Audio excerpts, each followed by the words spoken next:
And we are live. How's it going, Mets fans? It's Wardy here, and we're back at it this time with a live edition of our latest Big Mets Update segment. And oh boy, do we have a lot to get into, folks. Yes, we've hit 32,000 subscribers, and today is the day we will kickstart the live show by giving away a Mets jersey to one lucky subscriber currently chiming into the live chat. So one of the hundreds of you guys watching right now are going to have an amazing chance at winning a Mets jersey of whatever player you currently want on the roster. If you're watching this on replay saying, Dane, I really did not mean to miss this, Wardy, when are you going to do a giveaway again? Don't worry, folks. We're doing giveaways at minimum after every new 1,000 subscriber milestone on the platform. We gave away a Juan Soto jersey at 30K. We gave away a Juan Soto Mets jersey there at 31K. Now could be another Juan Soto jersey, whatever player you guys want. I know you guys are already doing the thing in the chat. We will be doing the jersey giveaway in just the next couple minutes, folks. But before we do, I want to make sure that one,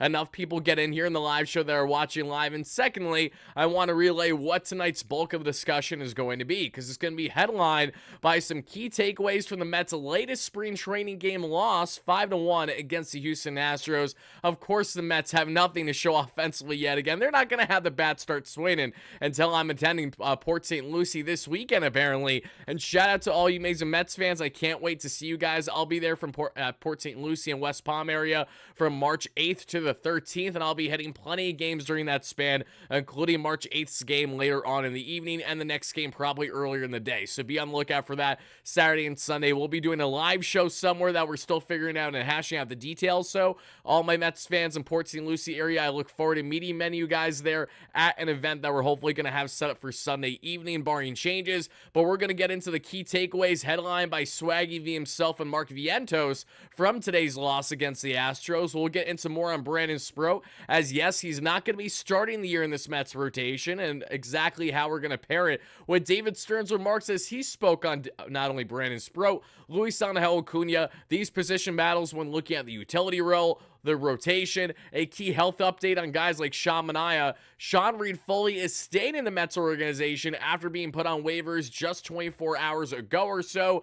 That and so much more is what we're going to deep dive in our latest Big Mets Update segment. So thank you guys kindly for smashing a like and subscribe as your first chime in. It's greatly appreciated. Let me know your initial reactions in the comments down below to everything that we're going to break down over the next 20, 30 plus minutes, however long or short this show is going to be. And just like our Big Mets Update segments that we do in a typical pre-recorded fashion, folks, this is going to be eerily similar in its format. We're going to be listening to David Stearns' key interview that he had today, his presser, those key takeaways, Carlos Mendoza speaking to the media both pre and post game today from that loss against the Astros. Edwin Diaz was absolutely rocky to say the least. Should fans at all be concerned? I'll say right now, no, you shouldn't be, but I know overreactions naturally come even in spring training. We'll get into it all, folks, right here, right now, but that's linked down below in the description.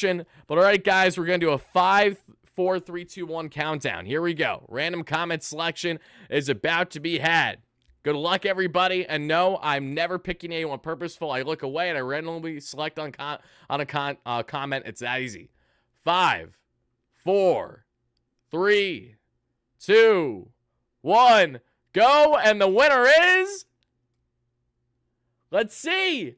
Okay, where is it? It froze on me. Stephanie, or wait, is it Stephanie or is it Steven? Let's see here. Steven, congratulations. A member on the channel. My guy, Steven Bellamy, is the latest giveaway winner. Congratulations, Steven. Takeaways today from the Mets losing against the Astros, because it isn't about the Mets winning or losing ball games in spring training, really, as it is about personal performances, position battles. Those are the things we're always going to look forward to highlighting. And just how we did in our content this past day or so, how Jesse Winker looked absolutely fantastic so far this spring training, batting over 400, having quality at bats, and that was great to see. Won the Mets 5-1 plus loss or so tonight. There were very little offensive takeaways, but there was one that certainly trumped the rest, and that's an understatement. And that's Mark Vientos. Not only with the bat, but also the glove. Mark Vientos exemplified every ability you could hope for more from your now stud third baseman. And Vientos, what really stood out to me personally today is not only the great play that we saw him make at the hot corner, but it was also that you guys can see here, not one, not two, but 3 hits today, including one of them going all the way for a nice poked Apotaqua, at least one, if not multiple, of his hits. Vientos has really rounded himself out as a quality hitter, and that wasn't just evident with his 27 home run season for number 27 in over 100 games last year for the Mets, winning that third base job inevitably at some point over Brett Baty in the course of 2024. But it's the defensive ability that continues to impress me with Vientos when he's right, because while yes, I want as much certainty at the hot corner as possible, and I did agree that guys, certain options like Alex Bregman, like Willie Adames, if you shift him in the corner among others, are probably greater upside for you at third base defensively. But Mark, there's no denying that he is our third baseman now and for the future. And given that, let's also break down just how good he was today in tonight's game, because in the third inning, he made this tremendous all one-man job of a double play with a nice pop-up that he bobbled himself, gets the touchdown for a tag there at third base, a quick throw to Alonso at first for the double play. And this comes just mere seconds after Vientos takes a scorching liner right off the glove, a play he was never going to make because it was a really good line ball by the batter previously for the Astros that increased things for them early. And Brandon Sproat, who was on the bump for the Mets today, we're going to continue to get into his key takeaways for his dominance, the young, exciting prospect that is him. And we'll also highlight, obviously, Brandon Sproat as to him not being as perfect as maybe you'd love for him to be today in his spray downing, but we'll get into that along with David Stearns' remarks as well. Anthony in the chat says, really hope Baty breaks out and starts at second. I would love for Baty to start at second, but it isn't going to happen. Baty, the only way that he makes this roster right now is that he cracks this team in that true utility role. Jeff McNeil looks like he will be the Mets starting second baseman barring changes, but I think the great thing when we talk about a guy, McNeil specifically, is I don't think that there's this incredibly long leash with him in 2025 the way that there's been in recent years. And McNeil is underwhelming for like a month and a half, 2 months. The Mets are not going to wait too long from having what is an abundance of infield prospects come up and get an opportunity to get reps in that position. The Mets know that they're stuck for another 2 years or so, $30 million of Jeff McNeil, but they also don't mind eating that contract and having Rod on the bench if it means it's for the betterment of the club. Jeff is going to go out and need to prove himself that he's worthy of being a part of this everyday lineup, because yes, he had a great run in the second half of last year outside of his injury, but we need to see a large sample size again, because McNeil's game of what he is as a player is so far from what today's game usually accepts, which is more high contact ability, less gap to gap and home run ability. And while Jeff is working on that power stroke plenty this spring, I fear that he's going to find himself in the same category as he has in the past, where it just isn't enough. Can he increase the doubles? Can he increase the gap-to-gap ability at least? That's something that we're going to continue to follow on, not just this spring training, but throughout the early goings of 2025. Now, folks, as we talk about our guy, Mark Vientos, we can't forget about talking about a man who has certainly stood out so far this spring training, is no longer a part of the Major League camp, as he was part of the first round of cuts this spring training as one of 13 players to be cut that we broke down recently. But still, Brandon Sproat looked pretty strong today. He gave up 2 earned runs total. The second earned run was after he exited today's game and after the next pitcher came in for him. But Brandon Sproat's final line today is 2 innings on 35 pitches, 2 earned runs, 2 strikeouts, 4 hits, and 1 walk. And I have to be honest with you guys, I'm actually really happy that Brandon Sproat gave up a couple runs today. I know that might seem silly to say, but given that fact that it's spring training, and we know for a fact that Sproat will not begin the year in this rotation, as David Stearns reaffirmed that himself, that we will get to his comments here shortly, we know that Sproat will at least be getting a couple weeks in AAA, and we know he needs to continue to face adversity and overcome that adversity. Sproat said it himself, the adversity that he faced when moving up to Syracuse last year, and that was the only bugaboo he had. Otherwise, when he was flying through the minor leagues last year, going all the way from single A to AAA, he was nothing short of phenomenal. But since then, Sproat has had some hiccups that we've seen, and that's good for his development, knowing he's only 22, 23 years of age or so, and the Mets have a potential ace-caliber arm ready to impact them as soon as this 2025 season. But Sproat, when we take a look at the arsenal today, had the sinker topping out today at 97, sat right around 95, four-seam today sat right around 96 and topped out 98. The cutter was sitting right around 87, topped out 89, and the slide piece was sitting right around 85. So looking at Brandon Sproat, one thing I noticed right away today is that he did hang some pitches, which led to giving up the 4 hits that he did, but I also just think it's a good thing to see Sproat go out there, grind out some at-bats, have some that aren't going in his favor, because I'm telling you guys, if we had this guy like free-flowing throughout everything, all the way to the bigs, it's going to make things rockier and more difficult for him to make those in-game, in-season adjustments with the Major League club. So Brandon Sproat continuing to work on that arsenal, something that a lot of us are very bullish on, not just the fastball, the sinker that, again, sit mid to high 90s. You look at, obviously, the off-speed and breaking stuff. We want to see more with Sproat, especially when it comes to, we know the upside that he has with the changeup when it can really get right, but there needs to be, I think, a bit more shape on his fastball, as well as that slider can certainly have some great bite, but he's still working on it.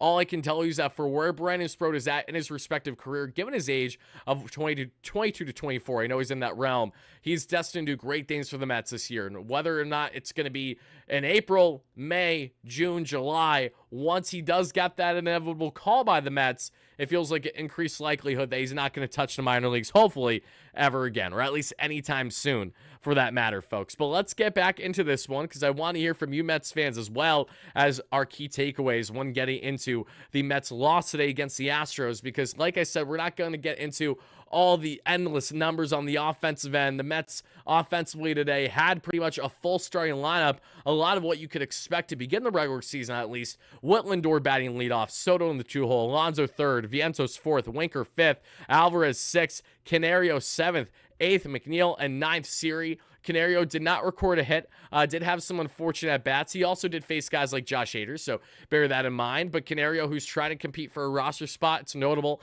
considering he doesn't have any minor league options left, and he's a guy that if the Mets do not allow to crack the roster, then if they DFA him, he will be made available for a team to pick him up. Now, the Cubs had him available when they DFA'd him before ultimately trading him to the Mets because they had interest, and the Mets spent $100K to make that trade happen. But Canario feels like a guy that has upside to be in that platoon role to fill the void at Marte should he start the year on the injured list. And when it comes to Marte, there's a lot of uncertainty still. So this is pretty much a way for the Mets to spearhead an immediate need for a platoon bat that can also give them outfield reps the way that Marte simply can't right now. But Canario also needs to, hopefully sooner rather than later, actually get some quality at-bats outside these walks. They've been great to see. I know he had a hit or two in his first couple of games. We haven't seen that the past couple, but I think he's also dealing with the stench that is the Mets not hitting collectively as a whole, because that's been a commonality that we have seen in how many spring training runs it feels with this Mets team. If the Mets aren't hitting in the early goings of spring training, you know it's the start of Mets baseball. That's what I got to say.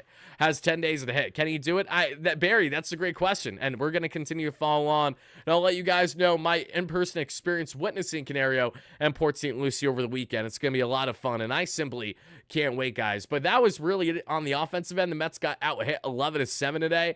The runs, again, 5-1. And when we look at the pitching, that is where I really want to highlight what was most notable here, because not just guys like Brandon Sproat were standouts on the pitching end, but we also need to take a look at the standouts on the bullpen end, because we saw Trey McLaughlin, who was an exciting pitching prospect for the Mets, come in there for an inning, knew how to clean inning of work. He's a guy to follow a lot this year. Then we had Edwin Diaz come in, and Edwin Sugar, I love you, Edwin, but nothing about your spring debut today was sweet. If anything, it left a lot to be desired in the case of Edwin Diaz, who just simply cannot command the zone at all, especially when looking at glove side. Everything glove side, he was really struggling with that we saw Edwin today. Just had the four-seam and the slider, topped out 97, sat 95 today. Mind you, velo's not an issue with Edwin, especially early going to spring trading. We've seen this in the past. Slider sat right around 88 miles per hour too. Again, just hanging pitches, just not dotting them well, and that led to multiple consecutive hits that we saw there in the fourth inning. It quickly became a 4-0 Astros lead that we saw there, and then Lindor dropped what was a routine pop-up, or wasn't able to catch a routine pop-up. He caught off Canario for coming in from left field and just missed it somehow, and that then was it for Edwin Diaz. That was his demise. He was taken out. Vega came in and gave the Mets 0.2 scrolls there. Then Genesis Cabrera came in, and Genesis Cabrera, who is competing for a bullpen spot, guys, let's not forget this. He is competing with guys like Danny Young and to a lesser degree Anthony Gose, who also pitched today for the Mets, as lefty options, not named AJ Minter, to be in this bullpen. Now, some believe it's Danny Young's job to lose, and I can understand that after Young being with the club last year, but I think Jesus Cabrera has a lot more upside this Mets team than Danny Young, and I'll stand by that. Cabrera has more velocity, he has a more diverse arsenal, in my opinion, and he has more major league experience, and I think a guy that can just bode well in the lower leverage, lefty-lefty platoon type situations that you want to put him in, where he's only facing stern batters, whereas AJ Minter can go ahead and be your true setup man the way that you want him to be, right? Where can you get this hat? It's a 7-line hat. I didn't buy it. My man Dave Kaplitz, who's an awesome friend in the chat right now, great member, gifted me this, but it is a 7-line hat. There should be the 7-line mark somewhere if you didn't see it already. Maybe it's on the back. Regardless, almost certain it's 7-line because they're the only ones that do the home run apple design like this. I was also gifted, I'm pretty sure from my guy Dave too, the apple beanie that I wear during the winter, but this one's pretty sick. I can't lie. It's such a different design as well, and I love it too because as soon as you kind of pop it up just a little bit, you get to read the home run there. So unfortunately, no home runs for this New York Metropolitan team today, but I do think that they continue to hit a home run on the depth that they have of the reliever options. This Mets bullpen is going to be sneaky good this year, guys. And it's going to be because they have some guys stashed to begin the year in AAA, whether that's Jesus Cabrera or not, whether that's Anthony Ghost, which he absolutely is not going to make the team out of camp. So Jesus Cabrera, who did give up a double, who I'll just say right away, the Cabrera double was Juan Soto more than anything. Juan Soto was trying to make a play in right field off of Hamilton, the batter of the Astros at the time, and it hits off his glove. Soto's like 2 steps behind. He just can't get there. We know Juan isn't a good right fielder. We know he's going to be a liability. We know he's going to have some boneheaded plays in right field this year. Any Yankees fan that revels in that, that's fine. I would do the same if I missed out on a generational talent. To each their own. That's the extent of it. So Juan Soto bobbled that ultimately allowed to a run score, but otherwise Cabrera looked good today. The slider that we saw sitting right around 86, sink piece sitting right around 93, 94, 95, curveball 77, and the four seam sitting right around 93. But that four seam's a meatball. Keep it up with the slider, sinker. That's the Mets arsenal. That is the Mets pitching lab way. That's how they're going to get success. Anthony Ghost then comes in afterwards, and Ghost, who is the former position player turned reliever over the past couple years, now another former New York Met has entered that fold, guys. I broke it down in Bleacher Report and their app today, as I did with Jose Quintana and the Jose Iglesias news as well. All former Mets, funny enough. Tyler Naquin, Mets legend, another Billy Upler disaster class where you acquire a bat. Him, Darren Ruffin, Daniel Vogelbach, the three amigos that were out of baseball a year after the Mets acquired them behind you. Naquin is back in baseball, however, this time as a Cleveland Guardian starter, reliever, pitcher. What? Yeah, he's going to be a pitcher now. Tyler Naquin, who's had like 99th percentile in arm strength in recent years. We know the guy's at cannons. He's kind of like a Tyler O'Neill light in the way that he perceives himself. You know, a really stocky upper body, statured corner outfielder. And Naquin, who's really been boomer bust at the offensive end, is now going to be utilized as a pitcher. So I'm excited to see how the Guardians switch him up. And maybe he's a guy that'll be future Mets reliever for all we know, Tyler Naquin, coming back this time as a pitcher, trying to do his best Ike Davis impression. This time, maybe he'll actually have a greater impact than what Ike did, because Ike never got to the major league levels. I don't think Ike Davis really got too far with the pitching now that I think about it, other than maybe playing for like Team Israel. I'm pretty sure that he did as a pitcher before. Outside of that, I can't really think of too much on the pitching front. Anthony Ghost, though, came in and did his job. Gave up a couple hits, but that's okay. A couple punchies later, and he's out of there. Anthony Ghost continues to impress me this spring. The four-seam fastball topped out at 95 and sat right around 94 today. Usually sits 95, 96. The slide piece as well, sitting in low 80s, 82, 83. Anthony Ghost, a formidable option. But one reliever that we haven't really talked about too much. It's more than likely 7-line PB9. I'm like 99% sure it's a 7-line hat. But Rico Garcia is the most notable reliever I want to talk about today that isn't a lefty. And that's because Rico Garcia, who posted a sub-4 ERA in the minors last year that we saw, has a really interesting fastball that with its movement and with its shape, it's going to play up so well that he will be getting a call sooner rather than later. And this is the kind of arm that I'm telling you guys about that the Mets will more than likely have stashed to begin the year in AAA. But once you give him a call, you're going to be like, oh, this guy's actually pretty solid. He's eating a couple innings for us. I like this.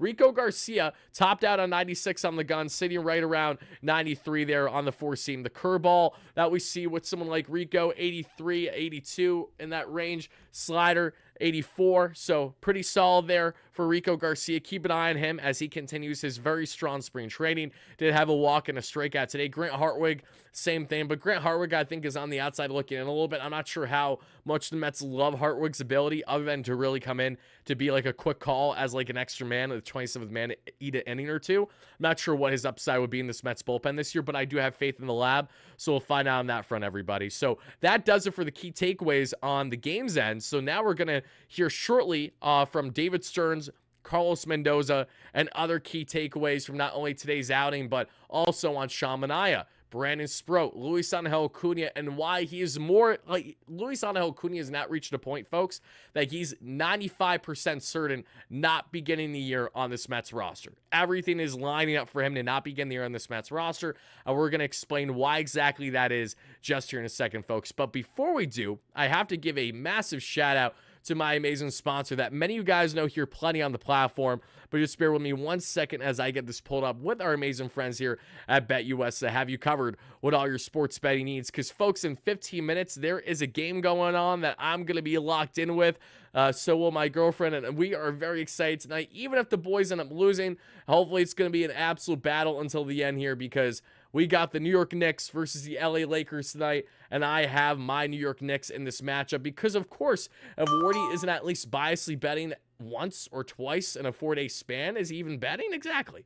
I got to do it. We got to make it happen. So let me show you guys the latest wager that we got going on.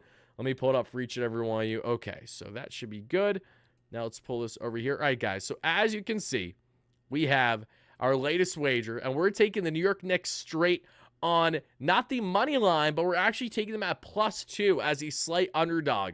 So what this means is I just need the Knicks to either win outright or make sure that they don't lose by more than 2 or so points tonight against the Lakers, against Luka, against LeBron, and the red hot Lakers right now. This is a $55 bet to win 50, so $105 total payout should in fact hit. The Knicks were, again, the slight underdog on the money line too at +120, but I felt more comfortable going on the -110 here on the spread, so that way there's at least a sliver of a chance this could still hit, even if the Knicks don't win the ball game in the end. If you guys want to tail this bet, feel free to do so by heading over to betus.com.pa and using Wardy's promo code YouTube150. That way you two get a 150% bonus on your first deposit, 125 on your second or your third for whatever you want to bet on, and make sure you guys bet responsibly here, most importantly at betus.com.pa today. And thank you guys so much in advance for exactly that. But now, folks, let's hear from Carlos Mendoza and David Stearns and their key remarks when talking about guys like Brandon Sproat, among others today.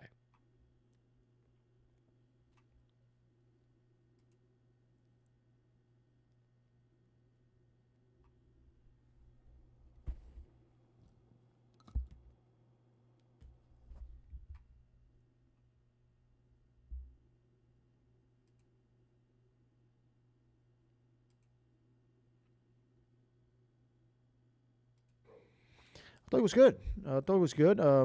Threw strikes, stay on the attack. Got swing and misses on the changeup. The sweeper was good. Yeah, probably got a little tired that first time that he goes for a third time up. But I thought he was good overall. I thought it was good. Threw strikes. So, again, a quick and easy answer there from Carlos Mendoza when talking about Brandon Sproat. Now, when talking about Edwin Diaz, I'm not even going to play it for you. He just said there's nothing wrong with Edwin health-wise, so there's nothing to be concerned about. And Edwin actually said it himself today in his presser that he felt a little excited, which is why he think he was a little erratic. Today, Away from the outing. I think I was a little bit excited today. That's how I feel. Like I was rushing myself to home plate, so I wasn't able to stay on top of the ball. So I was side to side. I was cutting my fastball to third base side. I think that's my takeaway. I think I was missing a lot with my fastball today. So that's more like just emotion rather than mechanics. I can be both. I think I know how to control my emotions. So I think it was more mechanics. Throwing my live EPA through like 4. I was throwing the ball really good. And I was really confident today will be a good outing. But I did make a couple mistakes. I was missing, like, according my fastball. Like I said, I just had to go out tomorrow, work the next day, and when I come back, do it good in the game. Yeah, no cause for concern there, I think, when it comes to Edwin Diaz. First spring outing, the velo is going to be a little bit down. He's going to be a little erratic. Edwin's a little wild thing, a little erratic as is to begin with as a reliever. So far from shocking that to begin spring training, he is kind of as advertised, right? Ryan, great member of 8 months in here, says, let's go orange and blue. Absolutely, Ryan. Happy to have you in here, baby. Hope all is well. Thank you so much for taking the time. Really does mean a lot. Here's Brandon Sproat now when talking about his outing today and getting his chance to really be a part of the Major League club for a change. Say that I'm just going to continue to take it day by day, and whenever the team and the Mets need me, I'll be ready.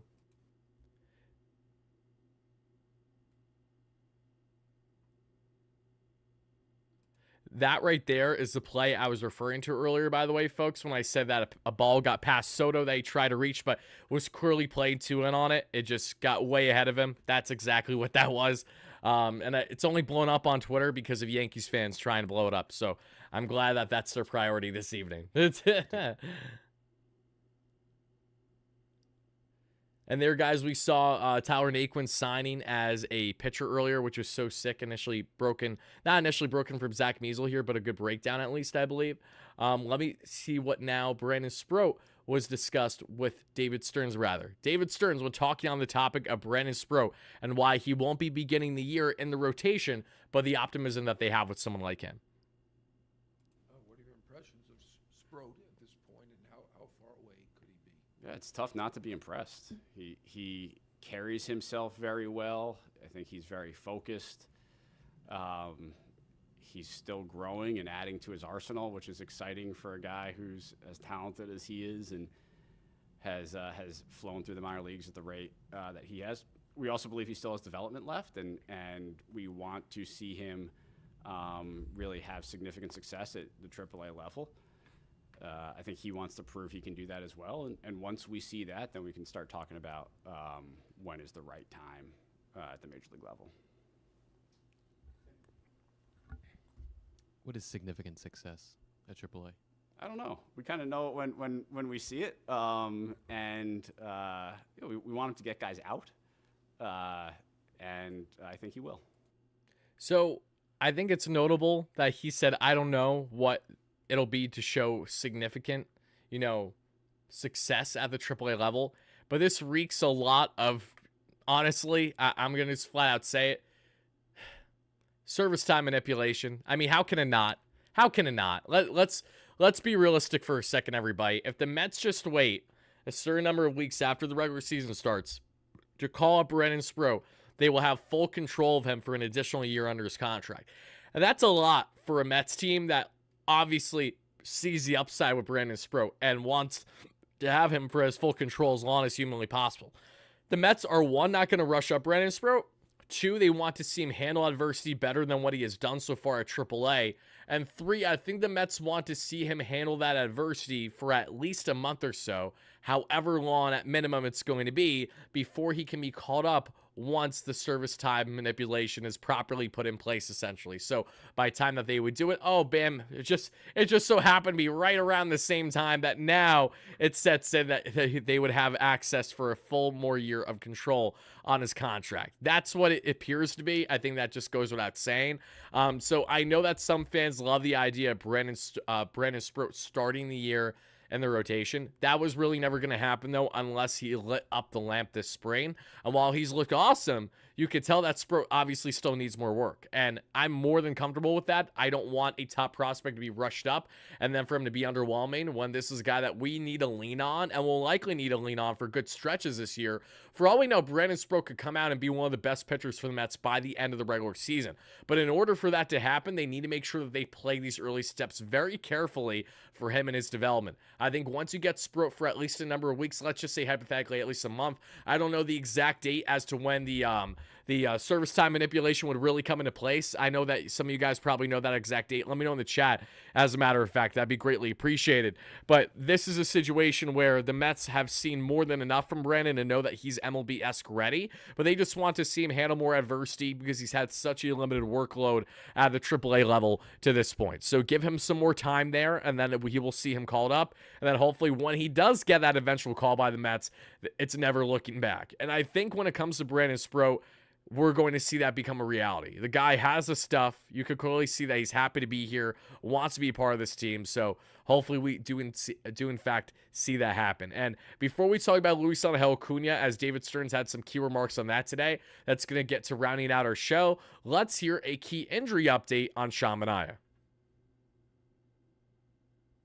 Thing. He is, I think this weekend will be 2 weeks into his 2-week shutdown. Yeah. Is the expectation that he will resume throwing shortly then? So I think the next step will be early next week, Monday, Tuesday, kind of retest, reimage, and then if all is good, then we progress into the throwing program. So we'll have more information Monday, Tuesday.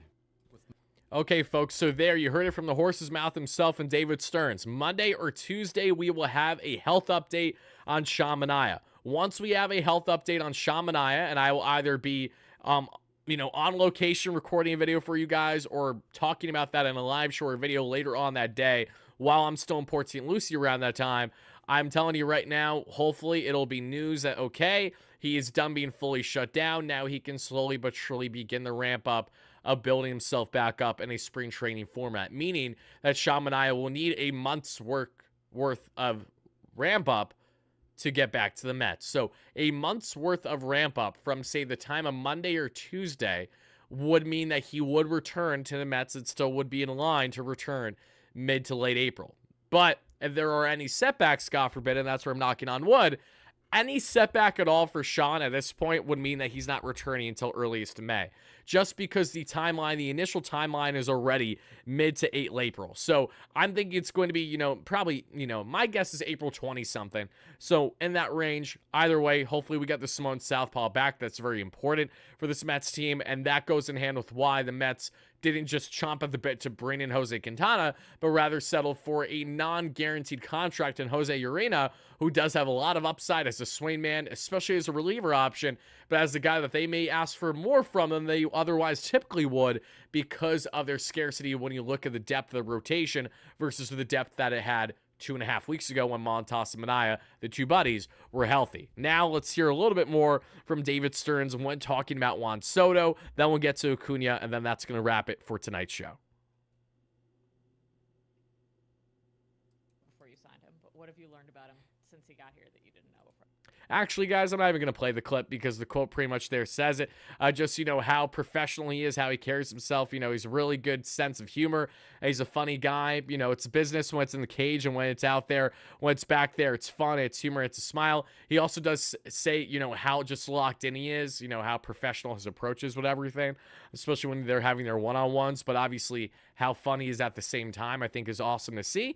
One final thing I didn't want to show you guys, I meant to mention earlier, is that the Mets did have their new spring breakout roster drop. So March 16th, the second annual, if not third annual, Mets spring breakout game will happen, which means it's going to pretty much be the games that they do on the backfields, but we're going to see it publicly. It's going to be all top Mets prospects going up against each other, and we'll do a live post-game reaction or a breakdown in a big Mets update segment like this for you guys when it happens. So it is as follows, everybody. The pitchers will be Jonathan Santucci, Jonathan Pintaro, Ryan Ammons. I like Ryan Ammons a lot. Really, really do. Awesome southpaw option the Mets have.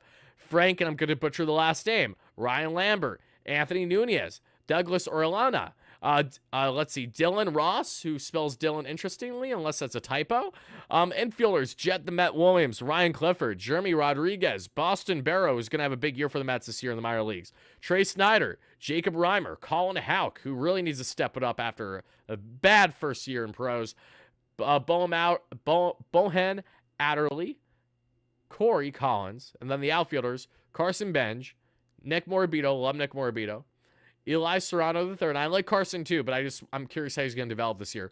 Edward Lantuiga, outfielder, AJ Ewing, and Simone Juan. Those are your spring breakout roster attendees. Those are the guys that we're going to see in the game on the 16th, so be on the lookout for that, everybody.